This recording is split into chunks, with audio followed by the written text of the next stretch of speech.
If you enjoy this content, subscribing to English to Inspire will help more people find these conversations. Let's talk about Sara Blakely. When you see her today, you might think she always believed in herself. You might imagine she was born confident and brave. But that's not how her story began. She grew up in Clearwater, Florida, in a normal family. Nothing fancy, no big business background. Just a curious girl with a lot of questions. When Sara was a child, her father did something unusual. At dinner, he would ask her and her brother, "What did you fail at this week?" Imagine that for a moment. Most parents ask about success. They ask about good grades or wins. But her father wanted to hear about failure. And if they didn't fail at something, he looked disappointed. He believed that trying and failing meant you were growing. Think about that idea. Failure was not shameful in her house. It was proof of courage. One day, young Sara tried out for the school play. She really wanted a part. She imagined herself on stage, smiling under the lights, but she didn't get selected. She felt that heavy feeling in her chest. You know that feeling, right? When you want something so badly and it doesn't happen. She went home upset. But instead of saying, "I'm sorry," her father smiled and said, "I'm proud of you for trying." That small moment changed something inside her. She started to connect failure with effort, not with shame. Later, in high school and college, she kept trying new things. She wanted to be a lawyer at one point. She studied hard and took the law school exam. But she didn't get the score she needed. Many people would stop there. They would think, maybe I'm not smart enough. But because of her childhood lessons, she didn't see it that way. She thought, okay, that didn't work. What's next? After college, she felt lost. She didn't have a big plan. No clear dream. She worked at different jobs. For a while, she even worked at Disney World. Imagine her wearing a costume, smiling at tourists in the hot Florida sun. It wasn't glamorous. But she observed people. She watched how they reacted to stories and characters. Without knowing it, she was learning about emotion and connection. Then she got a job selling fax machines door to door. Yes, fax machines. She was only in her early 20s. Every day she walked into offices where people didn't know her and often didn't want to see her. Many doors closed in her face. Some people were rude. Some didn't listen. At first it was scary. Have you ever had to talk to strangers who might reject you? It makes your heart beat faster. But something interesting happened. The more people said no, the stronger she became. Rejection stopped feeling personal. It became part of the game. She learned how to speak clearly. She learned how to handle objections. She learned how to stay calm when someone doubted her. These small daily experiences were shaping her in ways she didn't understand yet. At night, after work, she would think about her life. She was making some money, but she didn't feel excited. She didn't want to sell fax machines forever. Deep inside, she wanted to create something of her own. She didn't know what that something was, but the desire was there. Quiet, but strong. Think about your own life for a second. Have you ever felt that quiet desire? That small voice saying, "There's more for you"? Sometimes we ignore it because we're busy, or because we're afraid. Sara could have stayed comfortable. She had a stable job, but the feeling that she could build something bigger kept growing inside her. And one night, in her apartment, getting ready for a party, A small problem with her clothes would give her an idea that sounded almost crazy at first. That simple, frustrating moment would change everything. So picture this. It's a normal evening in Florida. Sara Blakely is about to go to a party. She opens her closet and chooses a pair of white pants. They look good, clean and elegant. But when she puts them on, she notices something. You know that moment when you look in the mirror and something feels off? That was her moment. She wanted her outfit to look smooth. But regular underwear showed lines, so she tried wearing pantyhose under the pants. That helped a little. The lines were softer. But there was another problem. The feet part of the pantyhose looked terrible with open-toe shoes. And it was hot, uncomfortable, not practical at all. She stood there in her small apartment, thinking. She grabbed scissors. For a second she hesitated. This is silly, she might have thought. But then she cut the feet off the pantyhose. Just like that. Snip. The fabric rolled a little at the bottom. But when she looked in the mirror, something changed. Her body looked smoother. The pants fit better. She felt more confident. Have you ever had a small idea like that? A simple solution to a daily problem? Most of us forget those ideas the next day. We think it's nothing special. But that night, she couldn't stop thinking about it. Why didn't something like this already exist? Why wasn't there a comfortable undergarment without feet that made clothes look better? The next morning, she went to work selling fax machines. She walked into offices and gave her sales pitch. But her mind was somewhere else. She kept thinking about the cut pantyhose. During her lunch break, she wrote notes. She imagined a new product. She imagined women wearing it under dresses and pants. She imagined them feeling more confident. The idea felt exciting, but it also felt scary. She had no experience in fashion, no contacts in the clothing industry, no business degree. She was just a young woman with an idea and $5,000 in savings. That's all she had. Think about that number. $5,000. Not millions, not investors. Just her personal savings from selling fax machines. One evening she sat at her kitchen table with a notebook. She wrote down questions.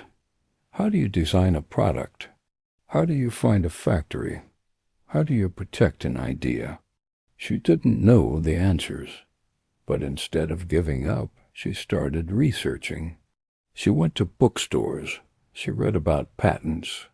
A patent is a legal protection for your invention. It stops others from copying it. Imagine her there, alone in her apartment, reading complicated legal books. No team, no mentor. Just her and a dream that was still very fragile. Sometimes she felt excited. Sometimes she felt silly. Who do I think I am? She might have asked herself. Have you ever asked yourself that question when trying something new? One day she decided to call factories that made hosiery. She found numbers in the phone book. Yes, the phone book. She started dialing. The first factory said no. The second one said no. The third one didn't even return her call. Many people didn't understand her idea. Some thought it was strange. Others didn't take her seriously. Rejection again. Just like when she was selling fax machines. But this time it felt more personal. This was her idea. Her dream. Every no hurt a little more. But remember her childhood. Remember those dinners where failure was normal. She didn't see rejection as a sign to stop. She saw it as a step in the process. After many calls, something unexpected happened. A factory owner in North Carolina listened carefully. He didn't say yes immediately, but he didn't hang up either. And sometimes that small difference is everything. That one open door would lead her into a world she had never imagined before. The factory owner in North Carolina didn't sound excited at first. He sounded careful, a little unsure. Sara Blakely explained her idea again. She spoke clearly. She described the problem. She described the solution. Cut the feet. Make it comfortable. Help women feel confident in their clothes. On the other side of the line, there was silence. Then he said something simple.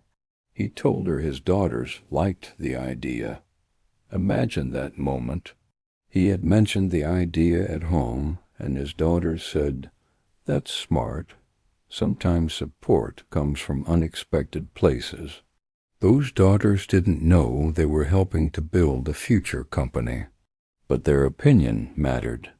He agreed to create a prototype. A prototype is the first sample of a product.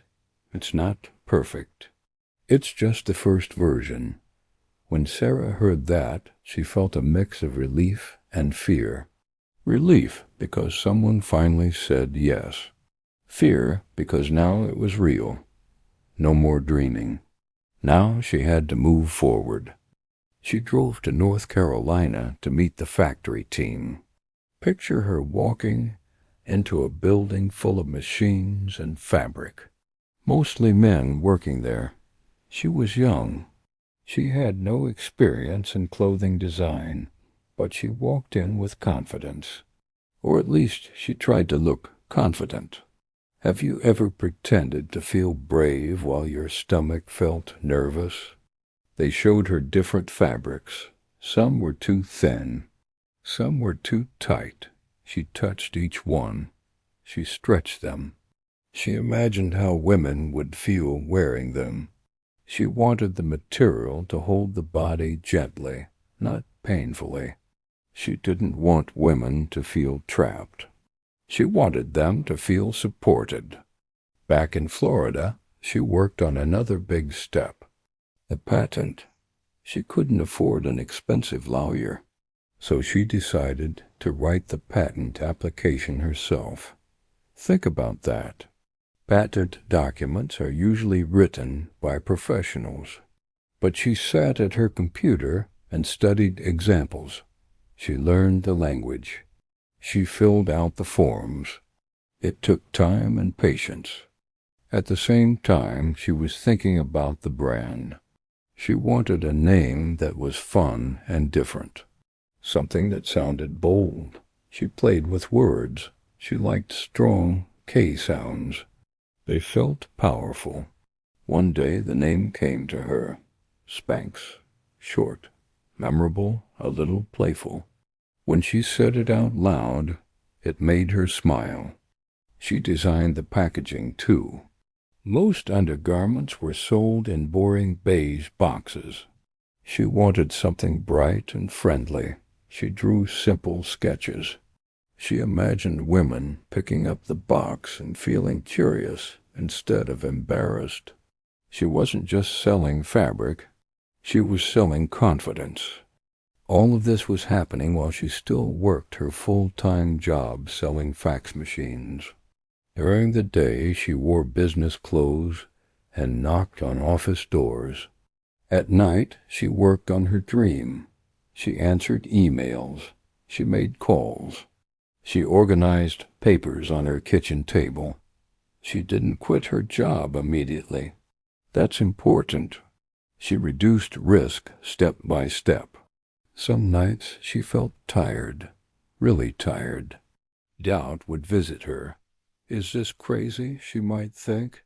Am I wasting my savings?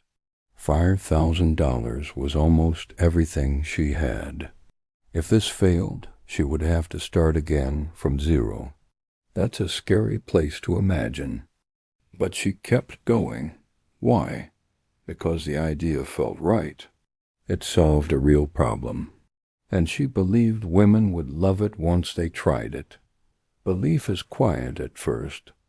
It's not loud. It doesn't shout. It whispers. And you have to decide if you will listen. Soon, she would need to take the product out of her apartment and into real stores. That meant facing buyers, experts, and people who could say no in a very public way. And that step would test her courage in a completely new way. Now the product was real. Boxes were printed. Samples were ready. The name Spanx was on the package. But there was a big question. How do you get it into stores?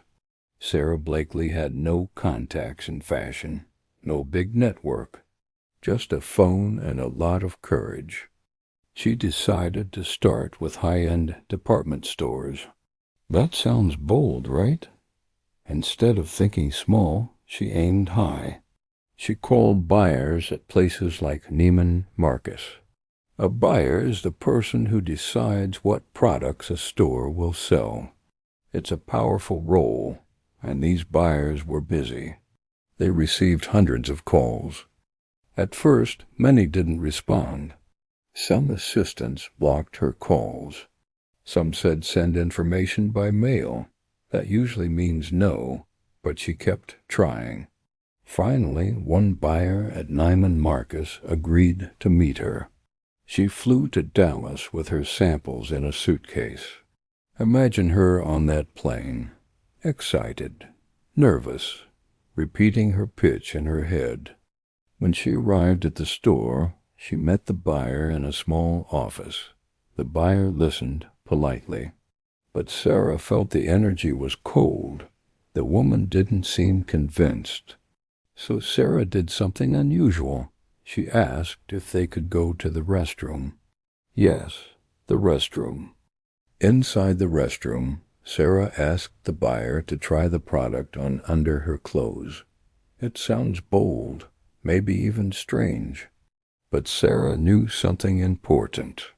This product had to be felt, not just explained. A few minutes later, the buyer came out smiling. She could see the difference. She felt the difference.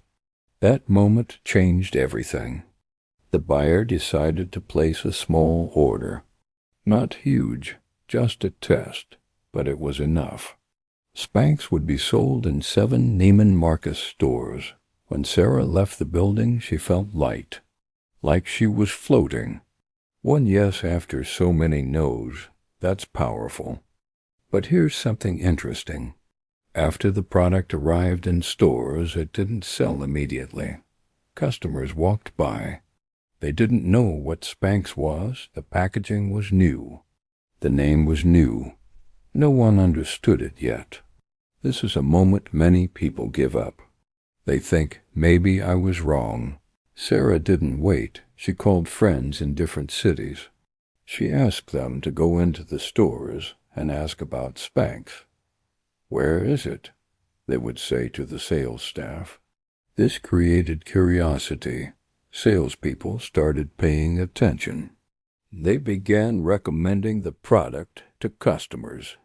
At the same time, Sara visited stores herself. She watched women shopping. She listened to their complaints about tight dresses and visible lines. When she had the chance, she introduced herself and explained her product. She wasn't shy. She believed in what she created. Think about that for a moment. She wasn't just sitting at home hoping for sales. She was in the stores. She was talking to real people. She was learning directly from customers. That's courage mixed with action. Slowly, sales started to grow, not explosively, not dramatically, but steadily. Each small success built confidence. Each satisfied customer told a friend. Word of mouth began to work. That means people sharing information naturally.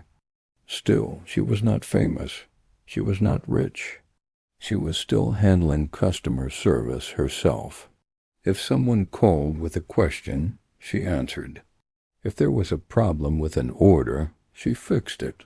She was the founder, the marketer, and the assistant all at once. And then something happened that she could not have planned. A television moment that would bring her small company into millions of homes overnight. A moment connected to one of the most influential women in America. And that moment would change the speed of everything. At this point, Spanx was growing slowly. Stores were testing it. Some women loved it. Others were still discovering it. Sara Blakely was working hard every day, but she had no big advertising budget, no famous models, no giant campaign. Then something unexpected happened. One afternoon, she received news that would change her life.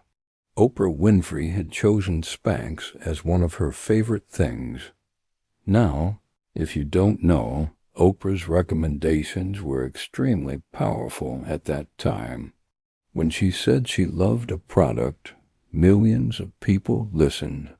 Stores sold out in hours. Imagine Sara when she heard this. At first, she didn't believe it. She thought it might be a joke, but it was real. Oprah had discovered Spanx and truly liked it. No one had paid for this. There was no deal. It was simply a genuine recommendation. That's rare. The day the show aired, Sara sat and watched. Maybe her hands were shaking. Maybe her heart was beating fast. When Oprah spoke about Spanx on television, everything changed. Phones started ringing. Orders came in quickly. The website traffic exploded. It felt like a wave hitting her small company all at once. Think about that moment. One day you're managing small orders from your apartment. The next day, the entire country is talking about your product. That kind of growth can be exciting, but also terrifying. Could she handle it? Could the factory produce enough? Would customers be satisfied? There were long days and long nights. She worked closely with the factory to increase production. She answered emails late at night. She solved problems as they appeared. Success is not always calm and easy.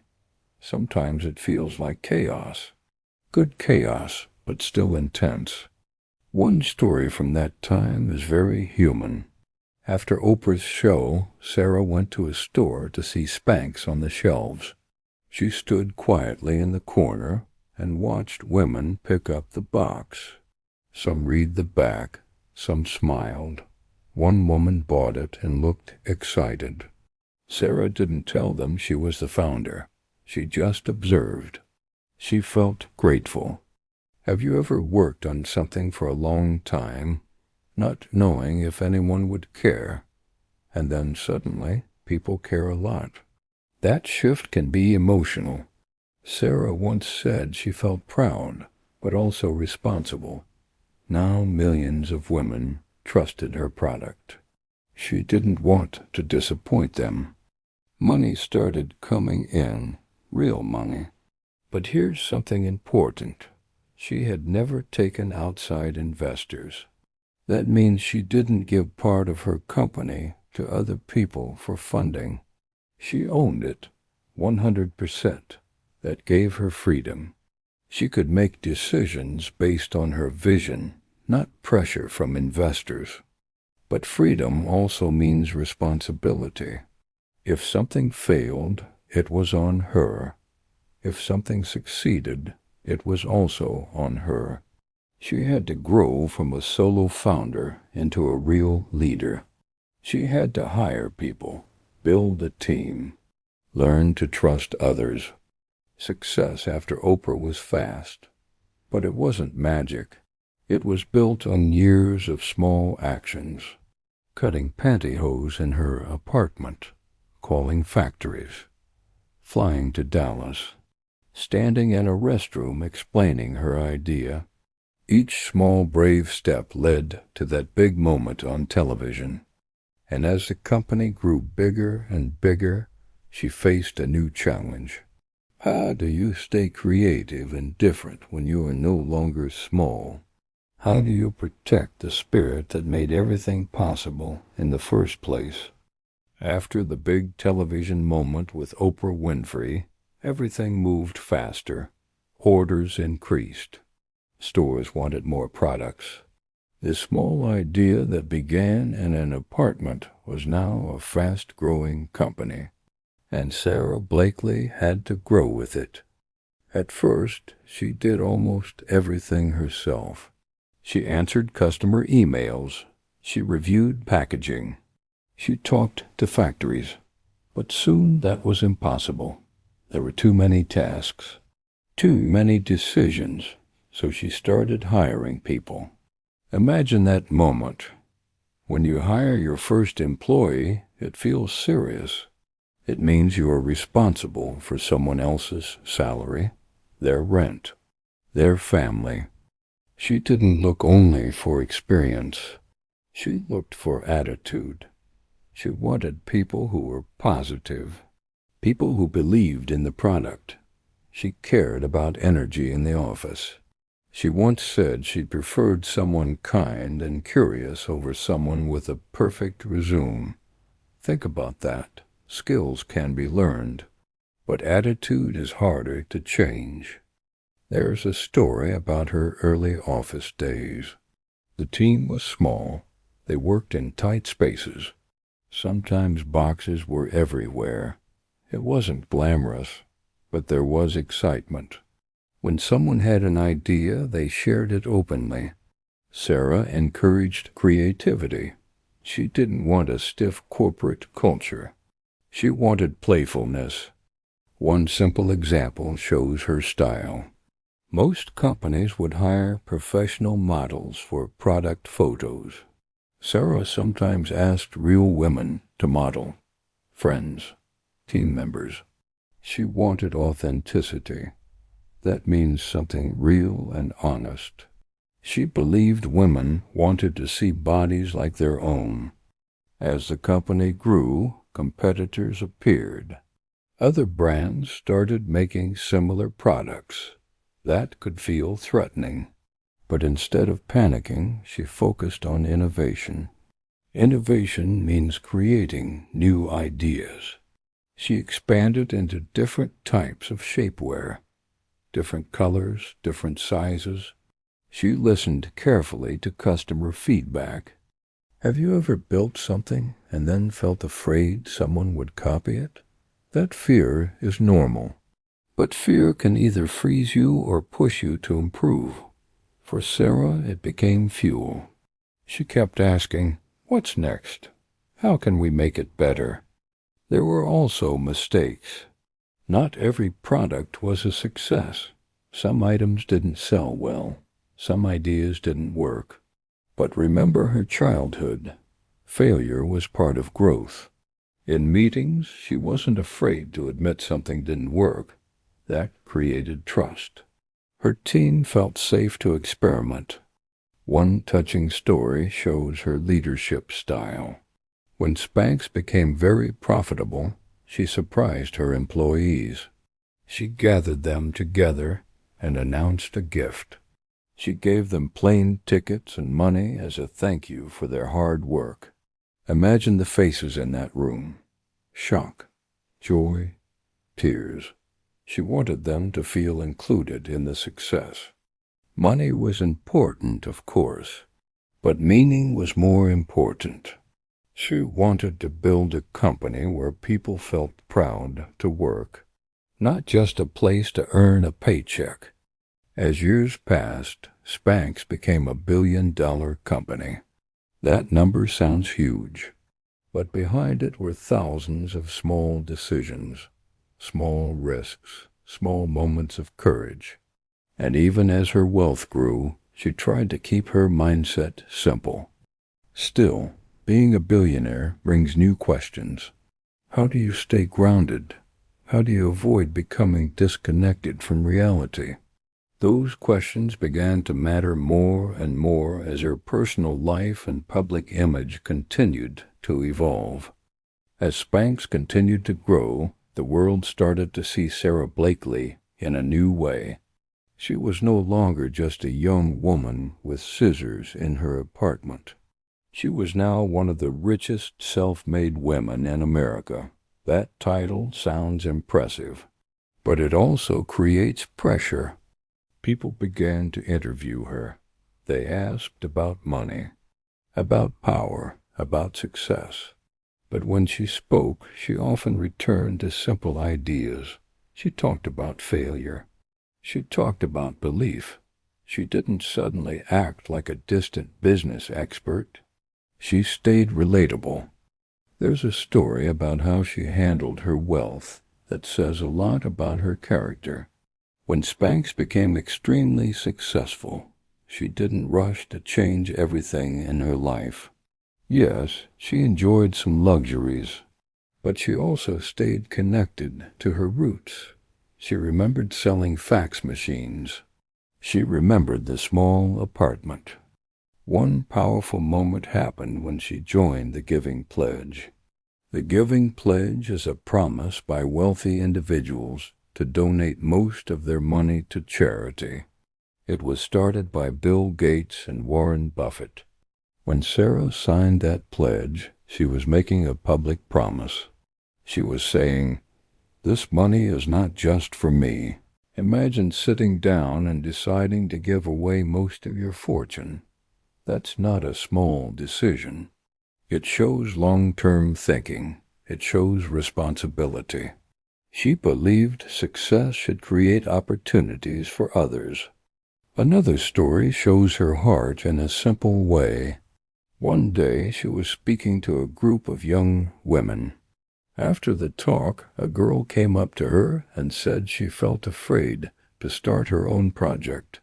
Sara didn't give a long, complicated speech. She told her about the pantyhose. She said, "I had no idea what I was doing. I just started." That honesty makes a difference.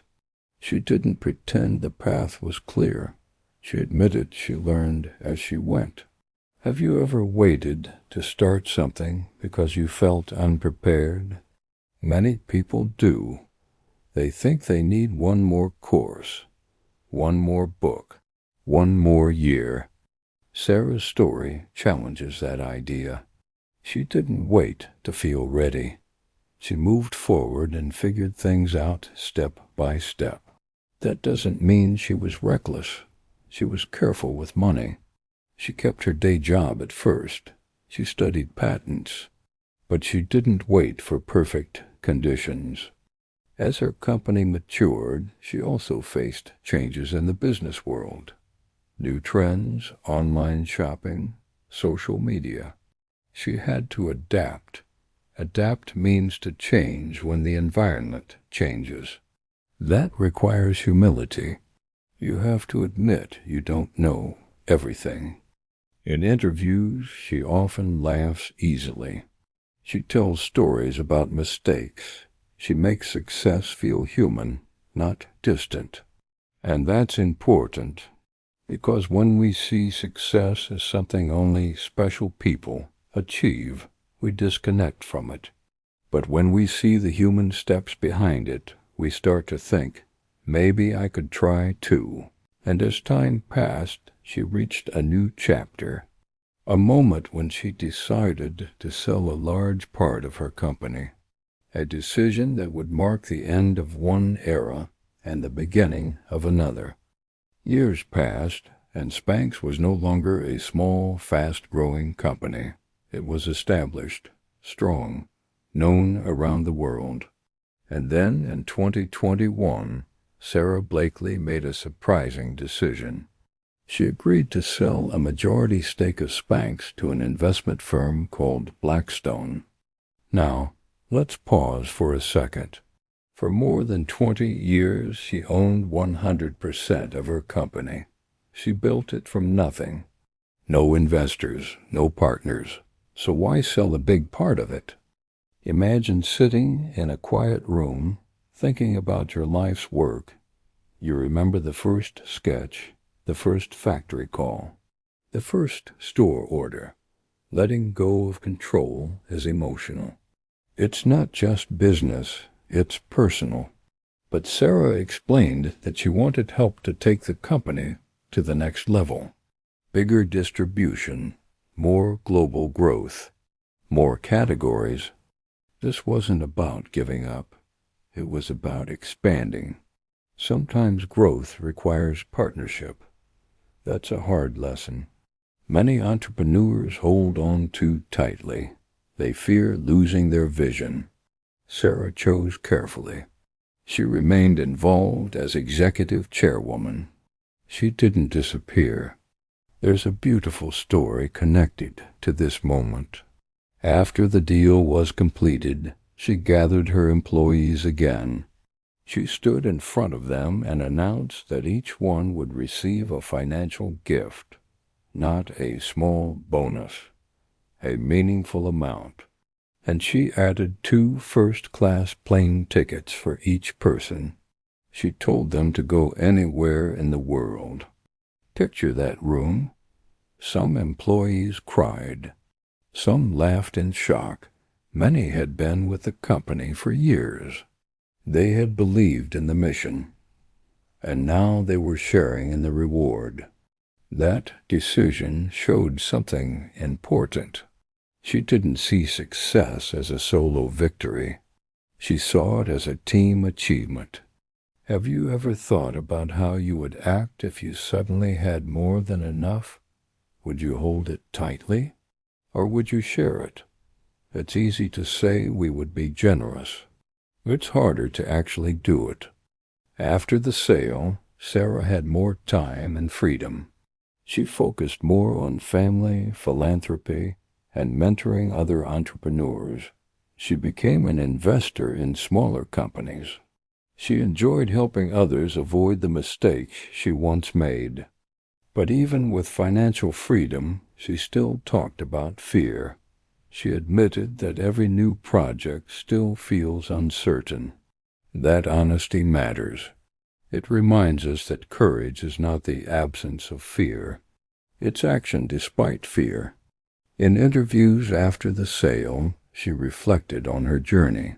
She often smiled when talking about the early days, the cold calls, the rejections, the restroom demonstration at Neiman Marcus. Those moments shaped her more than the billion-dollar valuation. And that brings us to something deeper than money or business. When you remove the headlines and the numbers, what really made her different? What habits, what mindset allowed her to turn a small frustration into a global brand? That's where the real lessons live. When you step back and look at the full journey of Sara Blakely, you start to notice patterns, not magic, not luck alone, patterns in how she thinks and acts. One of the strongest patterns is her relationship with failure. Remember those dinner questions from her father? What did you fail at this week? That question shaped her brain. It trained her to see failure as information, not as identity. When a factory said no, she didn't think, I am a failure. She thought, this approach failed. Let me try another. Think about your own life. When something goes wrong, what story do you tell yourself? Do you say, I'm not good enough? Or do you say, that didn't work yet? That small word, yet, can change everything. Another pattern is action before confidence. Many people believe confidence comes first. They think, when I feel ready, I'll start. But Sara often acted while feeling unsure. She walked into offices to sell fax machines while nervous. She flew to Dallas not knowing if the buyer would laugh at her idea. Confidence grew after action, not before. There's also her focus on solving a real problem. She didn't start with a dream of becoming a billionaire. She started with white pants and frustration, a simple, clear problem. When you build something around a real need, people notice. It's practical. It's useful.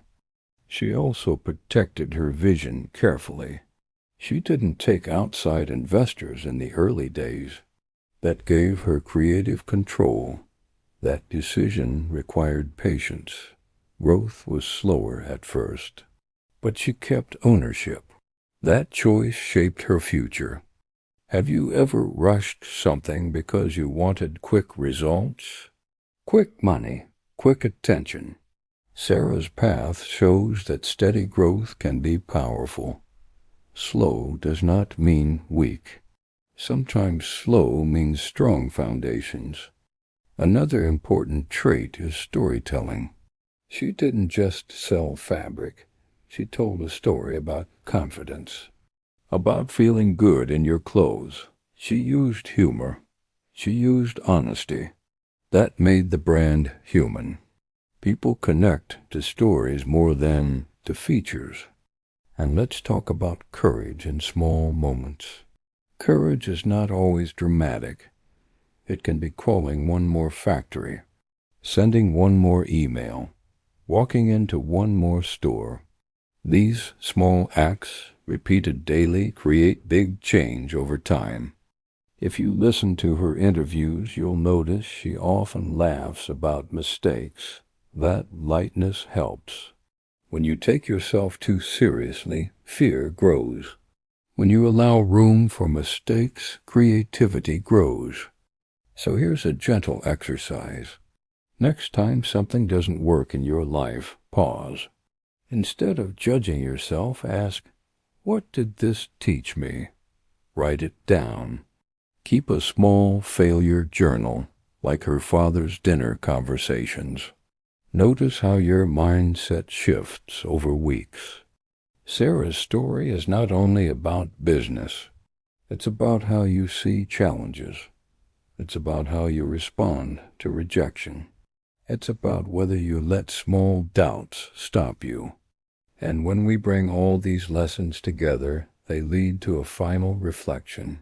Not about money, not about fame, but about the quiet decision each of us faces when an idea appears in our life. Do we ignore it? Or do we pick up the scissors and make the first cut? When we think about Sara Blakely, it's easy to focus on the big numbers. Billion-dollar company, famous endorsements, global brand. But if we slow down, the heart of her story is much simpler. It started with attention. She noticed a small problem. White pants. Visible lines, discomfort.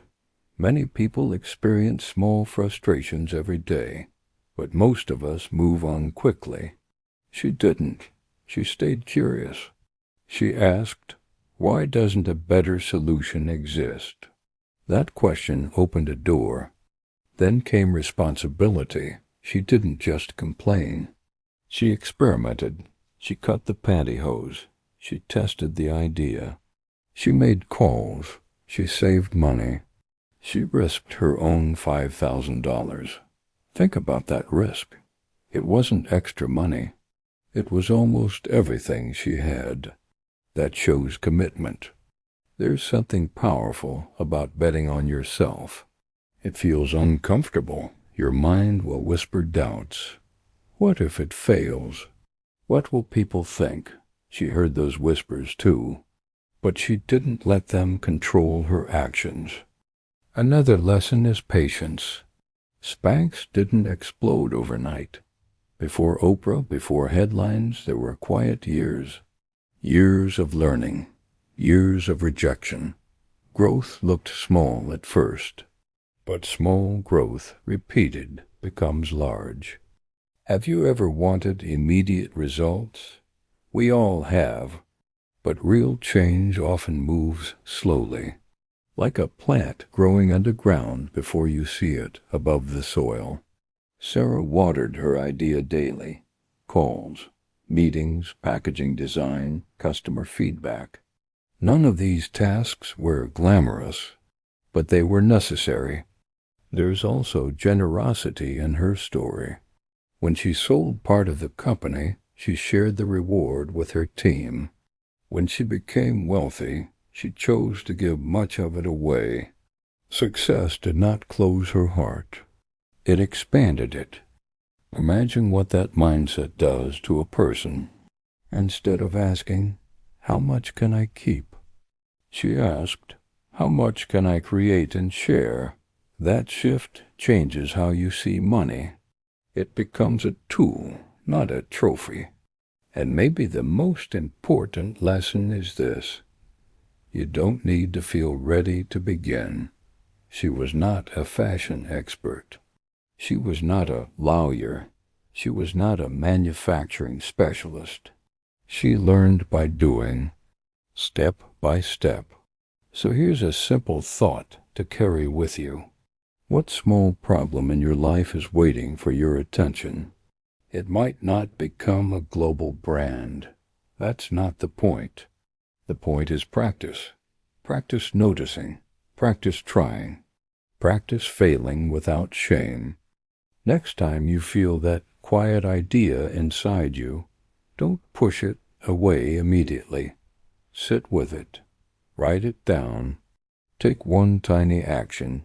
Send one message. Do one experiment. Observe what happens. Success is not a single leap. It's many small steps taken while your heart beats a little faster. Sara's journey reminds us that ordinary people can build extraordinary things when they mix curiosity with courage. If any of these ideas stayed with you today, hold on to them. Let them grow quietly in your own life. And if one day you find yourself standing in front of a small problem with a simple solution, maybe you'll remember this story and decide to make your first cut.